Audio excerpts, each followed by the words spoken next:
सुबह की हवा में एक अलग ही ताजगी थी। यूनिवर्सिटी कैंपस के हर कोने में बसंत की हल्की सी खुशबू घुली हुई थी। पेड़ों से गिरते पत्तों की सरसराहट और दूर से आती पियानो की धुनें मिलकर एक ऐसा समा बना रही थीं जैसे कोई अदृश्य संगीत रच रहा हो। अन्वी मेहरा वॉयलिन केस अपने कंधे पर टांगे अपनी क्लास की ओर जा रही थी। उसके कदम धीमे थे, पर उसकी आंखों में एक खास चमक थी। वही चमक जो हर उस इंसान की आंखों में होती है जो संगीत को अपनी आत्मा से जीता है। आज पहला रिहर्सल है, वह मन ही मन बुदबुदाई। और शायद आज मुझे अपना पार्टनर भी मिल जाएगा। वो यूनिवर्सिटी की सबसे प्रतिष्ठित सिम्फनी म्यूजिक डिपार्टमेंट में थी। हर साल एक special piano violin duet performance होती थी, जिसमें कॉलेज के दो बेहतरीन कलाकारों को चुना जाता था। और इस साल अन्वी का नाम वॉयलिनिस्ट के लिए तय हो चुका था, पर उसका पार्टनर कौन होगा, ये अभी एक राज था। हॉल के दरवाजे से अंदर घुसते ही उसकी निगाहें स्टेज पर पड़ीं, जहां एक लड़का अकेले पियानो बजा रहा था। उसकी उंगलियां इतनी सधी हुई थीं कि हर नोट सीधे दिल में उतर रहा था। कुछ देर के लिए अन्वी वहीं रुक गई, जैसे उसकी सांसें थम गई हों। वो पहली बार किसी को इतने भाव से पियानो बजाते देख रही थी। आरव मल्होत्रा कॉलेज के सबसे शांत, सौम्य और इंट्रोवर्ट लड़कों में गिना जाता था। उसे ज्यादातर लोग ज्यादा जानते नहीं थे, क्योंकि वो भीड़ में घुलने वाला नहीं था। उसकी पहचान उसके संगीत से थी, न कि उसकी बातों से। पर आज वो सिर्फ एक पियानो प्लेयर नहीं लग रहा था। वो मानो हर सुर से किसी दबी हुई भावना को जगा रहा था। Excuse me. अन्वी की आवाज हल्की सी थी, पर इतनी थी कि आरव की उंगलियां ठिठक गईं। वो धीरे से पीछे मुड़ा। हाय, मैं अन्वी, वॉयलिनिस्ट। उसने मुस्कुराकर हाथ बढ़ाया। आरव कुछ सेकंड उसे देखता रहा, फिर हल्की मुस्कान के साथ बोला, आरव, पियानो प्लेयर? और उसका हाथ थाम लिया। यही थी उनकी पहली मुलाकात। बिना शोर, बिना बड़ी बातों के, बस सुरों के बीच एक मीठा सा परिचय। रिहर्सल शुरू हुआ। आरव और अन्वी पहली बार साथ बजा रहे थे। उनके बीच कोई बड़ी बातचीत नहीं हुई, पर उनके सुरों में वो मेल था जो अक्सर कई सालों की दोस्ती के बाद भी नहीं बन पाता। हर नोट जैसे एक कहानी कहता, हर हारमोनी जैसे एक नजाकत से भरा रिश्ता गढ़ता। तुम बहुत अच्छा बजाते हो, रिहर्सल के बाद अन्वी ने कहा। आरव ने हल्की सी मुस्कान दी। तुम भी, तुम्हारा टोन बहुत साफ है। शब्द कम थे, लेकिन जो महसूस हुआ वो बहुत गहरा था। शाम को जब अन्वी हॉस्टल लौटी तो वॉयलिन केस खोलते हुए उसने खुद से कहा, शायद संगीत ही वो रास्ता है जहां बिना कहे भी दिलों की बातें हो जाती हैं। उधर आरव अपने कमरे में बैठा धीरे धीरे उसी धुन को दोबारा बजा रहा था जो आज अन्वी के साथ पहली बार बजाई थी। और कहीं न कहीं दो दिलों के बीच एक मीठा सा सुर जुड़ चुका था, जो धीरे धीरे एक मधुर प्रेम की ओर बढ़ने वाला था। कॉलेज का म्यूजिक हॉल आज भी वही था, शांत, सुरों से भरा और हल्की धूप से चमकता हुआ। लेकिन आज कुछ अलग था। एक नई शुरुआत का एहसास, एक अनकहा जुड़ाव जो अन्वी और आरव के बीच बहता जा रहा था, बिना किसी शोर के, बिना किसी जल्दबाजी के। रिहर्सल का दूसरा दिन था। अन्वी हमेशा की तरह अपने वॉयलिन केस को कंधे से लगाए समय से पहले पहुंच चुकी थी, मगर इस बार वह अकेली नहीं थी। हॉल के कोने में बैठा आरव पहले से मौजूद था और कुछ पन्नों को पलटते हुए गहराई में खोया हुआ था। ये उसकी आदत थी, हर रिहर्सल से पहले कुछ देर खुद से मिलने की, सुरों से बात करने की। अन्वी ने चुपचाप उसकी बगल में बैठते हुए पूछा, क्या सोच रहे हो? आरव ने मुस्कुराकर उसकी ओर देखा। बस कुछ नए नोट्स, सोचा था आज ट्राई करें। नई धुन? उसकी आंखों में जिज्ञासा थी। हाँ, आरव ने एक कागज उसकी ओर बढ़ाया। एक ऐसा टुकड़ा जिसमें हमारा मेल ज्यादा सहज लगे, कुछ ऐसा जो हमारी स्टाइल को मिलाकर एक नई कहानी कहे। अन्वी ने वो धुन देखी। कुछ सेकंड के लिए उसे सिर्फ पन्नों पर लिखे सुर दिखे, मगर अगली ही पल उसकी आंखों में वो पूरा संगीत बजने लगा। ये सिर्फ नोट्स नहीं थे, ये एक भावना थी। चलो बजाते हैं, उसने कहा। आरव पियानो के सामने बैठ गया। अन्वी ने वॉयलिन उठाया। दोनों की नजरें एक बार मिलीं। बिना कहे एक इशारा हुआ और फिर सुरों की बयार बहने लगी।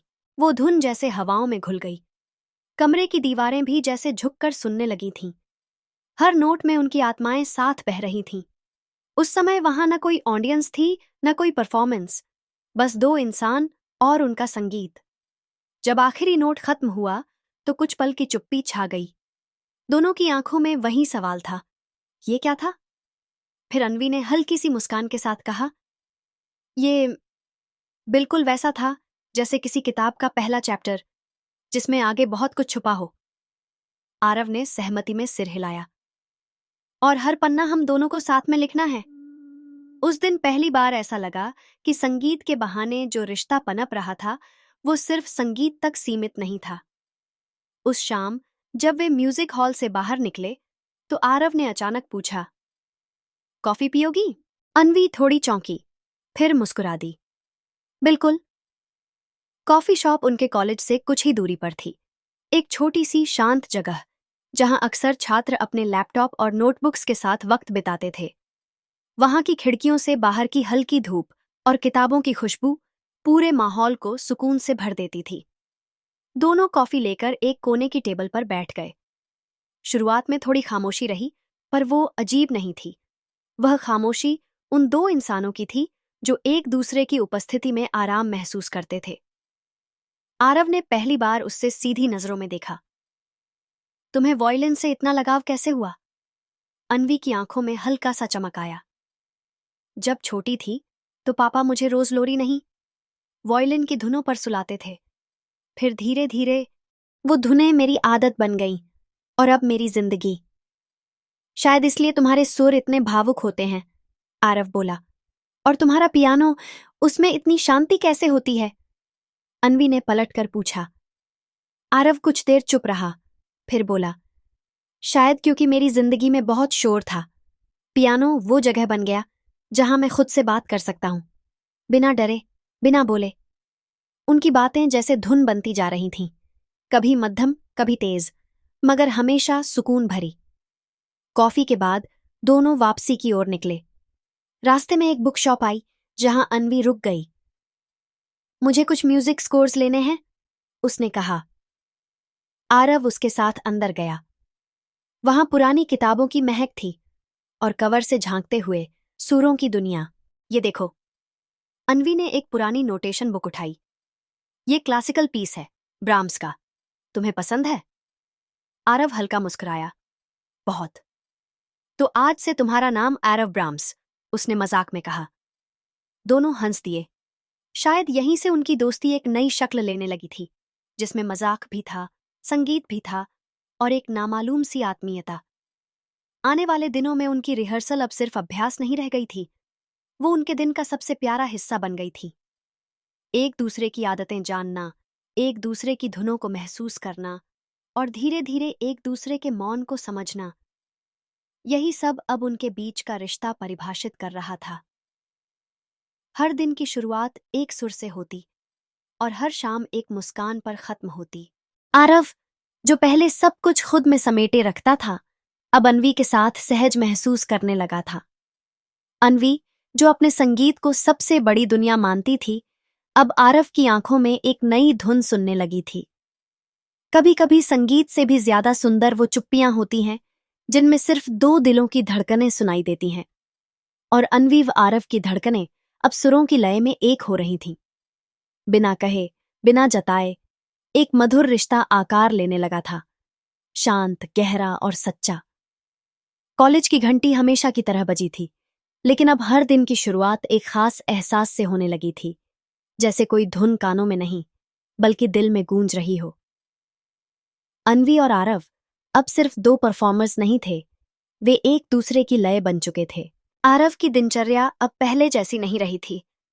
सुबह की शुरुआत अब उसकी अपनी उंगलियों से ज्यादा उस लड़की के चेहरे की याद से होती थी जो हर दिन वॉयलिन केस के साथ उसकी जिंदगी में एक नई मधुरता लेकर आती थी।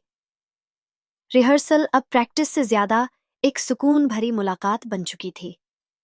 कॉलेज के प्रैक्टिस हॉल में जब दोनों बैठते तो बाकी सब कुछ पीछे छूट जाता। कोई प्रतियोगिता नहीं, कोई लक्ष्य नहीं, बस एक सुर जो दोनों के बीच बहता रहता। उस दिन भी कुछ ऐसा ही हुआ था। रिहर्सल के बीच अचानक बिजली चली गई। हॉल के अंदर हल्का अंधेरा हो गया। पियानो की आवाज रुक गई और वॉयलिन की तान थम गई। अन्वी ने हंसते हुए कहा, लगता है ब्रेक मिल गया।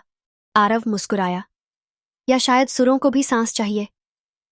एक छोटी सी खामोशी के बाद अन्वी ने वॉयलिन अपने कंधे पर रखा और बिना रोशनी के धीरे धीरे एक धुन बजाने लगी। आरव वहीं बैठा उसे सुनता रहा। उसकी आंखें धीमे धीमे बंद हो गईं और वह सुरों में डूबता चला गया। जब अन्वी ने बजाना खत्म किया, आरव ने धीरे से आंखें खोलीं। उसकी आवाज बेहद नरम थी। ये धुन पहले कभी नहीं सुनी। ये तुमने बनाई? अन्वी ने सिर हिलाया। हाँ, वो पल जब कोई सामने हो और कुछ भी कहना न पड़े, तब जो महसूस होता है वो इस धुन में है। आरव की आंखें उस पल अन्वी से हट नहीं रही थीं। वो पहली बार था जब शब्दों के बिना सिर्फ संगीत में भावनाएं इतनी स्पष्ट थीं। तुम्हारा संगीत बहुत साफ है अन्वी, उसमें कोई दिखावा नहीं, बस सच्चाई है। और तुम्हारा पियानो मेरे सुरों को जैसे दिशा देता है, उसने जवाब दिया। बिजली वापस आ गई थी, पर उस चंद मिनट की अंधेरी रिहर्सल ने उनके रिश्ते की रोशनी कुछ और गहरी कर दी थी। अगले दिन कॉलेज में वार्षिक संगीत समारोह की घोषणा हुई। सिम्फनी नाइट, वो रात जब कॉलेज के सबसे खास संगीतकार स्टेज पर परफॉर्म करते हैं। अन्वी और आरव का डुएट उस शाम का मुख्य आकर्षण घोषित किया गया। सारे विभागों में चर्चाएं शुरू हो गईं। ये जोड़ी कुछ अलग है, इनके सुरों में कुछ खास है। लेकिन इन सब चर्चाओं से दूर आरव और अन्वी अपने अभ्यास में लगे थे। हर दिन, हर रचना, हर सुर को महसूस करते हुए। रिहर्सल के बाद वो अक्सर एक साथ बाहर टहलने लगे थे। कोई औपचारिकता नहीं, बस शांति। कभी कभी पार्क की बेंच पर बैठकर दोनों सिर्फ आसमान देखते और कभी एक ही ईयरफोन में एक साथ कोई क्लासिकल कंपोजिशन सुनते। एक शाम अन्वी ने पूछा, तुम हमेशा इतने चुप क्यों रहते हो?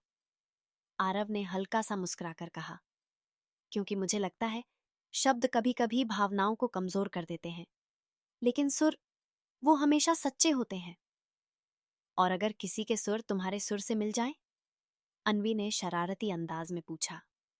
आरव ने उसकी ओर देखा, एक लंबी नजर जिसमें बहुत कुछ था। फिर वो बस इतना बोला, तो शायद उस मेल में ही जिंदगी की सबसे सुंदर रचना छिपी हो। अन्वी कुछ नहीं बोली, पर उसकी मुस्कान में एक धुन छिपी थी जो शायद खुद आरव भी सुन पा रहा था। सिम्फनी नाइट के लिए दिन कम थे, लेकिन तैयारियों का उत्साह बहुत ज्यादा। कॉलेज ऑडिटोरियम की सजावट, प्रकाश, ध्वनि, सब कुछ विशेष तैयार किया जा रहा था। आरव और अन्वी अब हर दिन एक दूसरे की आदत बन चुके थे। अब उनकी बातचीत सिर्फ संगीत तक सीमित नहीं रही। किताबें, पसंदीदा खाने, पुरानी धुनों की कहानियां, बचपन की यादें, हर बात उनके रिश्ते को और मधुर बना रही थी। एक दिन आरव ने एक पोटली अन्वी को दी। ये तुम्हारे लिए। अन्वी ने खोलकर देखा, एक छोटा सा वायलिन पेंडेंट, बेहद नाजुक लेकिन सुंदर। ये बहुत प्यारा है आरव, उसने चुपचाप कहा। जब मैं तुम्हें पहली बार वायलिन बजाते सुना था, तब से ये चीज मेरे मन में थी, आरव बोला। अन्वी ने पेंडेंट को अपने गले में पहन लिया और उस पल आरव की आंखों में जो मुस्कान थी वो शब्दों से कहीं ज्यादा गहरी थी। सिम्फनी नाइट का दिन आ चुका था। कॉलेज का ऑडिटोरियम पूरी तरह भर चुका था। हर कोई बेसब्री से इस जोड़ी का परफॉर्मेंस देखने के लिए बैठा था। बैक स्टेज अन्वी थोड़ी नर्वस थी, लेकिन आरव ने उसकी ओर देखा और सिर्फ इतना कहा, हम कोई प्रतियोगिता नहीं कर रहे, बस अपनी धुनें दुनिया को सुना रहे हैं।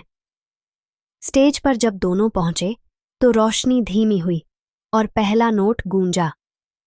वो कोई साधारण धुन नहीं थी, वो कहानी थी जो दो दिलों के बीच सुर बनकर बसी थी। हर नोट में एक एहसास था, हर हारमोनी में एक स्पर्श। स्टेज के उस कोने में दो लोग नहीं थे, दो आत्माएं थीं जो अपने संगीत से एक दूसरे को छू रही थीं। जब अंतिम सुर खत्म हुआ, पूरे हॉल में सन्नाटा था। कुछ पल कोई नहीं बोला, फिर तालियों की गूंज उठी, एक लंबी स्थायी तालियों की गूंज। लेकिन अन्वी और आरव एक दूसरे की आंखों में देख रहे थे। वो तालियों से ज्यादा उनकी मुस्कानें गवाही दे रही थीं कि उन्होंने एक दूसरे की दुनिया में जो सुर छेड़े थे वो सबसे सुंदर थे। सिम्फनी नाइट के बाद कॉलेज में जैसे एक नई हवा बहने लगी थी। संगीत का जादू तो था ही, लेकिन जो जादू लोगों की नजरों से बचा नहीं वो था अन्वी और आरव की बॉन्डिंग। कुछ कहे बिना भी दोनों के बीच जो एहसास था वो अब सबकी नजरों में आने लगा था। लेकिन इन सब के बीच सबसे प्यारी बात ये थी कि न तो अन्वी बदली थी न आरव। दोनों अब भी वैसे ही सहज, वैसे ही शांत थे, जैसे उनकी दुनिया में सबसे जरूरी चीज सिर्फ संगीत और एक दूसरे की मुस्कान हो। कॉन्सर्ट के अगले दिन कॉलेज में चारों तरफ तारीफों की गूंज थी। म्यूजिक डिपार्टमेंट के प्रोफेसर से लेकर अन्य फैकल्टी तक सब यही कह रहे थे कि ऐसा डुएट उन्होंने पहले कभी नहीं सुना। तुम दोनों की परफॉर्मेंस, ये सिर्फ म्यूजिक नहीं था, ये भावना थी, प्रोफेसर श्रीवास्तव ने कहा था। आरव और अन्वी ने बस विनम्रता से सिर झुकाया।